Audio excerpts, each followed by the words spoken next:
Tonight's story is George's Invisible Watch by Brett McKee and David McKee. George always knew what time it was. Nobody could understand it. "I've got an invisible watch," he says. At first they didn't believe it. "See, it's an invisible watch."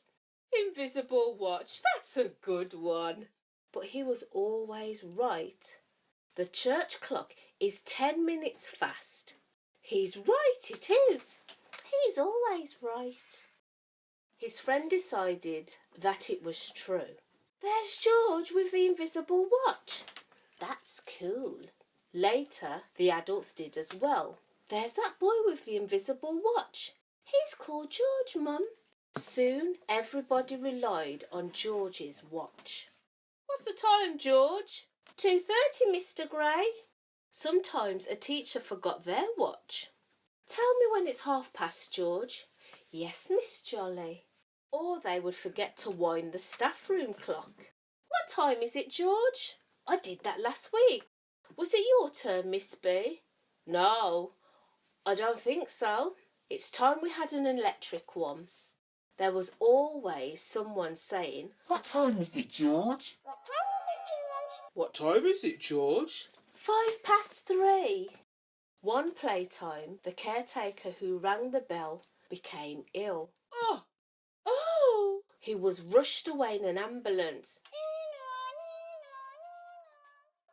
The teachers drank tea and talked about the illness. "Not enough greens. Such a nice man. Who'll be next? I blame the government.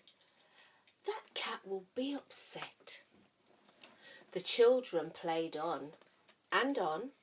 Eventually the headmaster wondered why there was no lessons going on. "Where are they?" He looked through his telescope at the church clock. "Goodness me! They should have been in ages ago," he says, as he hurried to ring the bell. "They're still playing!" Ring, ring, ring, ring. Ring, ring, ring. The children lined up to come in. "Hurry up! Get in line! Stand still!" "Why didn't you call them in, George?" asked the headmaster.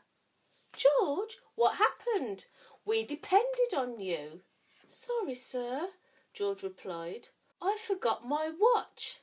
How the children laughed. "Get your things," says the headmaster. "It's time to go home." Quietly. "I've lost my watch. Look." "Just look at the time. Your watch is slow." "That was a good day, George," says Brian. "Hello, George." "Hello, Brian." "Hello, Mum." "Great day, George." George smiled. "Yes," he says, "and we've been let out 10 minutes early." Gooey. "Nice one, George." "Brian." What's that?